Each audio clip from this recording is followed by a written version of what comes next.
Hello বন্ধুরা, আপনারা দেখতে পাচ্ছেন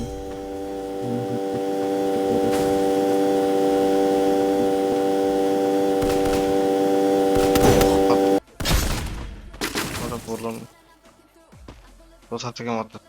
কি জাদুঘর? এই জাদুঘরটা কি টাওয়ারের ভিতরে আছে না কোথায় আছে? তাকে তো আমরা খুঁজে পাচ্ছি না। এনিমেটি কোথায়? এটা কি জাদুঘর? আমার টিম লবিতে যাওয়ার আগে আমি রিভাইভ দিয়ে আসি। আপনারা কমেন্ট করে বলবেন জাদুঘরটি কোথায় আছে, তাহলে আমি আপনাদের পরে খেলা